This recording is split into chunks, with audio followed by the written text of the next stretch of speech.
अभी तक हम लोग रैखिक समीकरण युग्म की हल करने की ग्राफीय विधि से जितने भी प्रश्न बन चुके थे, ठीक है, चाहे प्रश्नावली 3.1 हो चाहे प्रश्नावली 3.2 हो, ठीक है, सब 3.2 के जितने भी सवाल थे सबको हम कर लिए, यानी कि ग्राफीय विधि से, ठीक है, समीकरण युग्म का कैसे हल किया जाता है वो अभी तक हम पढ़ चुके हैं। अब हम पढ़ेंगे बीजगणितीय विधि से आखिर किसी रैखिक समीकरण युग्म का हल कैसे किया जाता है। बीजगणितीय विधि से किसी रैखिक समीकरण युग्म को हल करने की मुख्य 3 विधि है, एक है प्रतिस्थापन विधि, एक है विलोपन विधि, एक है बीजगणित विधि, ठीक है। तीनों विधि को हम लोग एक एक करके पढ़ेंगे इस वीडियो में, ठीक है। हम प्रतिस्थापन विधि से, ठीक है, प्रतिस्थापन विधि से किसी समीकरण निकाय का कैसे हल किया जाता है इसका पूरा ज्ञान लेंगे, ठीक है।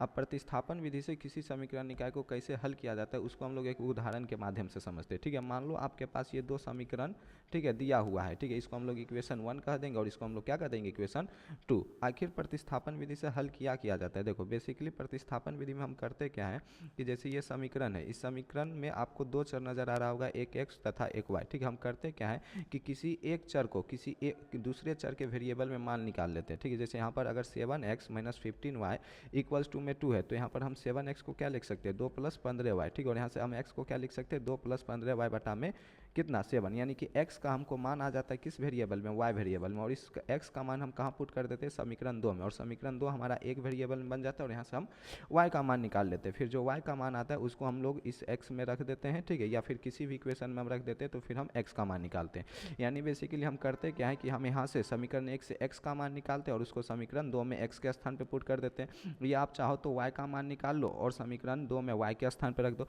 या तो आप चाहो, ठीक है, इससे x का मान निकाल के इसमें रख दो, ठीक है, या फिर y का मान निकाल के इसमें रख दो, जहाँ से आपको सरल लगे, ठीक है। यानी कि यहाँ से x का मान निकालना आसान है, फिर 2 में रख के कैलकुलेशन ईजी होगा, जहाँ से कैलकुलेशन ईजी होगा हम वहाँ से x का मान निकाल के y में रखते हैं, ठीक है। तो यहाँ से हमको लग रहा है कि 2 से निकालना इजी होगा, ठीक है। तो हम करेंगे क्या कि पहले हम समीकरण 2 से, ठीक है, यहाँ पर लिख देंगे समीकरण 2 से, ठीक है। तो समीकरण 2 जो है x + 2y बराबर में 3 है, ठीक है। तो x + 2y बराबर में 3 हम यहाँ से x का मान निकाल लेते हैं जो कि हो जाएगा 3 - 2y, और इसको हम लोग कह देंगे इक्वेशन नंबर 3, ठीक है। उसके बाद हम क्या लिखेंगे कि x का मान, ठीक है, x का मान, चूंकि x का मान हमको किससे निकालने, समीकरण 2 से, तो समीकरण 2 में नहीं रखेंगे, जो मेरा रेस्ट समीकरण है, यानी कि जो मेरा समीकरण 1 बच गया इसमें रखेंगे। तो x का मान समीकरण 1 में रखने पर, ठीक है, हम क्या करेंगे, x का मान समीकरण 1 में रखने पर, ठीक है, रखने पर, ठीक है, रखने पर, ठीक है। अब x का मान जब हम समीकरण 1 में रखेंगे तो समीकरण 1 मेरा है क्या, तो समीकरण 1 मेरा है, ठीक है, 7x - 15y बराबर में 2। x के स्थान पे हम क्या रख देंगे, ठीक है, x के स्थान पे हम निकाले क्या है, x के स्थान पे हम निकाले 3 - 2y, ठीक है। तो यहाँ पर हम x के स्थान पे रख देंगे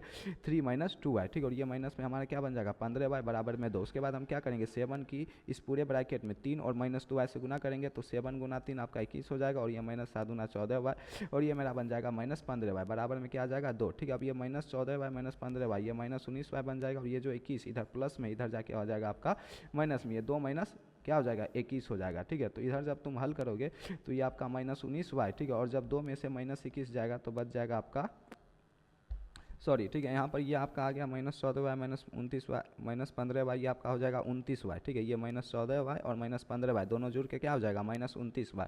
तो यहाँ पर आप -29y लिख दोगे और बराबर में, ठीक है, यहाँ पर आपका 2 - 21 बन जाएगा, ठीक है। ये क्या बन जाएगा 2, और ये 21 उस पर जो जाके हो जाएगा -21, तो 2 में से 21 आ जाएगा -19, तो y बराबर आपका आ जाएगा -19 और बटा में -29, माइनस से माइनस कैंसिल हो जाएगा, और y बराबर तुम्हारा में आ जाएगा 19 बटा में 29, ठीक है। y बराबर क्या आ जाएगा मेरा 19 बटा में 29, ठीक है। तो यहाँ से आप y का मान निकाल गया। अब वो x का मान कैसे निकालेंगे, इसी y के मान को, ध्यान दो, इसी y के मान को जो हम y का मान निकाल लें उसको हम लोग इस x में रखना चाहे तो यहाँ पर रख देंगे, चाहे हम यहाँ पर y का मान रख के x का मान निकाल सकते हैं, चाहे तो आप यहाँ पर y का मान निकाल के रख क्या करके y का मान रख के x का मान निकाल सकते हो। हम समीकरण 3 में ही रख देते हैं क्योंकि समीकरण 3 में रखना ईजी होगा, ठीक है। तो यहाँ पर लिखेंगे y का मान समीकरण 3 में रखने पर, ठीक है, यहाँ पर क्या लिखेंगे y का मान समीकरण 3 में रखने पर। तो यहाँ पर हम y का मान किस में रख देते हैं, समीकरण 3 में रखने पर, ठीक है, रखने पर। अब मेरा समीकरण 3 था क्या, तो बोलेंगे मेरा समीकरण 3 था x बराबर 3 - 2y, ठीक है। तो यहाँ पर समीकरण 3 x बराबर 3 - 2y, ठीक है, x बराबर क्या था 3 - 2y, ठीक है। तो x को x रहने देंगे। अब यहाँ पर हम y का मान रख रहे हैं तो y के स्थान पे हम क्या रख देंगे 19 बटा 29, जो हम निकालें 19 बटा में 29 हो क्या जाएगा, ये 2 गुना होगा 19 से, तो ये 19 दूना 38 बटा में 29 हो जाएगा। अब 3 के नीचे कुछ नहीं है तो 1 है और ये 29 है, एलसीएम आपका 29 हो जाएगा। ऊपर में आपका 3 × 29 बन जाएगा और माइनस में आपका 38 हो जाएगा, ठीक है। जब आप 3 × 29 कीजिएगा तो आपका 20 × 60 और 9 × 27, तो 60 और 27 कीजिएगा तो ये आपका 87 बन जाएगा, और ये माइनस में 38, ठीक है, और बदला में आपका आ जाएगा 29, ठीक है। जब 87 में से आप 38 को घटाइएगा तो 2 40, 47 2 49, ऊपर में आपका 49 बन जाएगा और नीचे में आपका 29 बन जाएगा, यानी x बराबर आपका आ गया 49/29, ठीक है। तो देखा आपने किस तरीके से हम कैसे x का भी वैल्यू निकाल लिए और कैसे y का वैल्यू निकाल लिए। तो ये जो पूरा था यही था प्रतिस्थापन। प्रतिस्थापन मतलब एक को क्या कर देना, प्रतिस्थापन, सब्स्टिट्यूशन मेथड इसको कहते हैं, ठीक। हम समीकरण 1 से x का मान निकाल के चाहे तो y में रख सकते थे या फिर y का मान निकाल के x में रख सकते थे, जहाँ से हमको ईजी लगा। तो हमको यहाँ से ईजी लगा x का मान निकालना, तो हम x बराबर 3 - 2y कर दिए।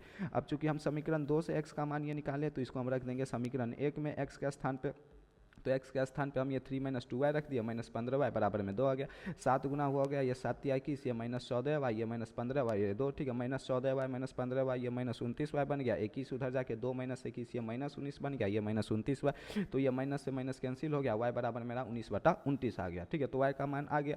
अब बचा x का मान निकालने के लिए, उसके बाद हम क्या कर सकते हैं, इस y का मान हम चाहे तो यहाँ रख दे तो भी मान आ जाएगा, चाहे तो यहाँ रख दे तो भी आ जाएगा, चाहे तो इस इक्वेशन थर्ड में हम रख दे, ठीक है, ये जो मेरा इक्वेशन थर्ड है, ठीक है, इसमें भी हम चाहे तो रख दे, इसमें भी आ जाएगा, जहां हमको इजी लगा हम वहां रख सकते हैं। तो हमको लगा कि समीकरण 3 में रखना इजी होगा, कैलकुलेशन ज़्यादा नहीं होगा, तो यहाँ पर हम समीकरण 3 में रख दिया और सॉल्व करते गए तो हमको x का मान आ गया 49/29, ठीक है। यही था आपका प्रतिस्थापन मेथड, प्रतिस्थापन विधि। प्रतिस्थापन विधि से किसी रैखिक समीकरण को क्या कर सकते हैं, आप हल कर सकते हैं, ठीक है। अब देखो, जब आप प्रतिस्थापन विधि से किसी रैखिक समीकरण युग को हल करोगे तो आपको दो बातों का ध्यान रखना पड़ेगा। दो बातों का कौन सा ध्यान रखोगे कि कभी भी आपको ऐसा सीन मिलेगा कि समीकरण को हल करते करते, ठीक है, समीकरण को हल करते करते सीन ऐसा हो जाएगा कि आपका, ठीक है, जो चर है, ठीक है, वो कैंसिल हो जाएगा। जैसे यहाँ पर 7x कैंसिल हो जाएगा और आपको कुछ ऐसा सीन मिल जाएगा 18 बराबर 18, या कभी 18 बराबर में 10, कुछ ऐसा सीन मिलेगा, यानी कि चर आपका कैंसिल हो जाएगा। यहाँ पर देखो हम दो केस आपको लिखे हुए कि यदि समीकरण को हल करते समय, ठीक है, चर x या y, आपका x में समीकरण बना हो या y में समीकरण बना हो, अगर वो पूरी तरह से कट जाए, ठीक है, यानी कि कैंसिल हो जाए, तथा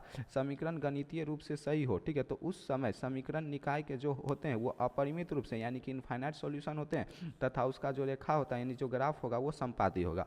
और दूसरा केस क्या होगा कि समीकरण को हल करते समय अगर चर पूरी तरह से कट रहा है लेकिन जो मेरा समीकरण है वो गणितीय रूप से गलत है, यानी गणितीय रूप से सही नहीं है, तब समीकरण निकाय के कोई हल नहीं होते, नो सॉल्यूशन, ठीक है, नो सॉल्यूशन होते हैं, तथा उसकी रेखाएं समांतर होती है, ठीक है। अब ये होता कैसे है, ठीक है, इसके लिए अब आप एक उदाहरण दीजिए, क्योंकि उदाहरण के माध्यम से समझेंगे तो आप अच्छे से चीज़ों को लिंक कर पाएंगे।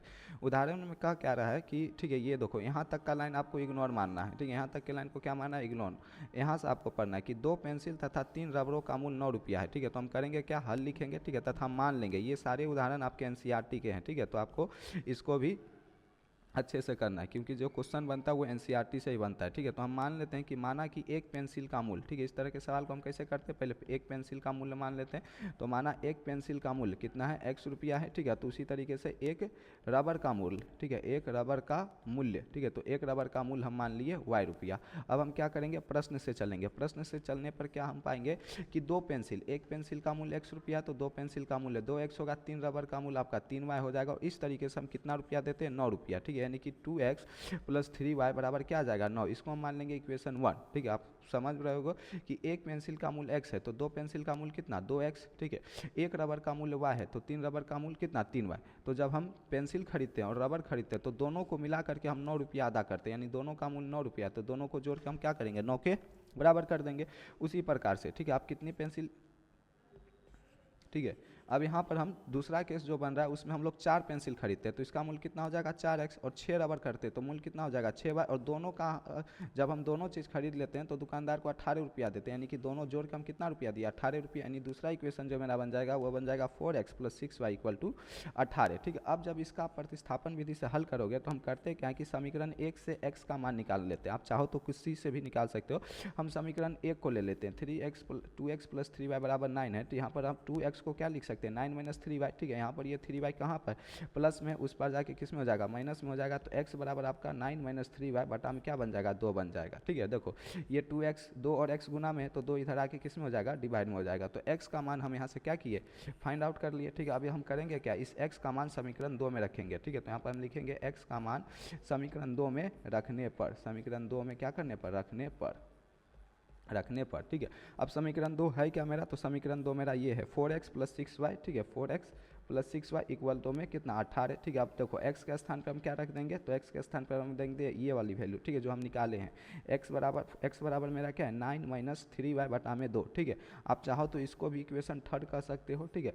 अब इसका मान हम कहाँ रख दिए, समीकरण 2 में, ठीक है। तो 9 माइनस 3y, ठीक है, बटा में 2, यानी कि जहाँ x था उसके स्थान पे ये रहने देंगे, प्लस में 6y बराबर में 18। अब देखो 2 से 2 ये कैंसिल, क्या हो जाएगा, कट जाएगा, 2 2 4। अब ये 2 जो होगा इससे गुना हो गया, यानी कि 2 इंटू 9 माइनस 3y, ठीक है, प्लस में 6y इक्वल टू में क्या बन जाएगा 18 बन जाएगा, ठीक है। इक्वल टू में क्या बन जाएगा 18। इसको हम यहाँ पर लिख लेते हैं, क्या है 2 इंटू, ठीक है, 9 माइनस 3y, ठीक है, प्लस में 6y इक्वल टू में 18 है। इक्वल टू में कितना 18 है। जब गुना करोगे तो ये 2 इस 9 से गुना होकर क्या हो जाएगा 18, ये 2 माइनस 3y से गुना होकर क्या हो जाएगा 3 दूना माइनस 6y और प्लस में हो जाएगा 6y और बराबर में आ जाएगा 18। अब देखो ये माइनस 6y से ये प्लस 6y कैंसिल हो जाएगा और तुम्हारा आ जाएगा 18 बराबर 18, ठीक है। यही चीज़ केस 1 में करा था कि समीकरण के हल करने के दौरान ऐसा परिस्थिति बनेगा कि चर कट जाएगा और गणितीय रूप से सही होगा समीकरण, यानी कि 18 के बराबर होता है कि नहीं, तो बोलेंगे भैया बिल्कुल 18 के बराबर होता है, यानी ये मेरा समीकरण गणितीय रूप से सही है। तो जब केस ऐसा बने कि तुम्हारा चर x और y पूरी तरह से कट जाए तथा समीकरण गणितीय रूप से सही हो, तो क्या होता है, समीकरण निकाय के अपरिमित रूप से अनेक हल यानी कि इनफाइनाइट सॉल्यूशन होते हैं तथा जो रेखा बनता है वो संपाती होता है, ठीक है। तो यहाँ पर जब 18 बराबर 18 आ जाए तो हम करेंगे क्या, ठीक है, यहाँ पर हम रुक जाएंगे, सांस थोड़ा सा थाम लेंगे और लास्ट में लिख देंगे कि अतः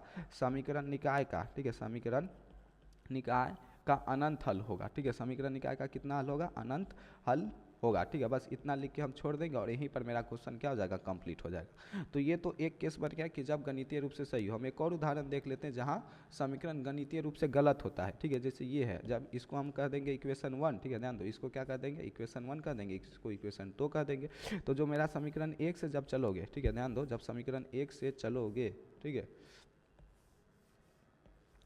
ठीक है, तो समीकरण 1 से चलोगे तो हम क्या करेंगे, समीकरण 1 था क्या x plus 2y minus 4 equal to में 0, यहाँ से हम x का मान निकालेंगे तो ये 4 माइनस 2y हो जाएगा। देखो ये 4 माइनस में इक्वल की इस पार आ जाएगा प्लस में हो जाएगा और ये 2y प्लस में इक्वल की इस पार आ जाएगा तो माइनस में आ जाएगा, ठीक है। तो x का मान हम यहाँ से निकाल लिए 4 माइनस 2y, इसको हम लोग इक्वेशन 1 कहें क्योंकि इक्वेशन 1 था, इसको हम लोग इक्वेशन थर्ड कहेंगे। थर्ड क्यों कहेंगे, क्योंकि 2 हम इसको माने, ये है आपका इक्वेशन 2, ठीक है, कितना है इक्वेशन 2 है।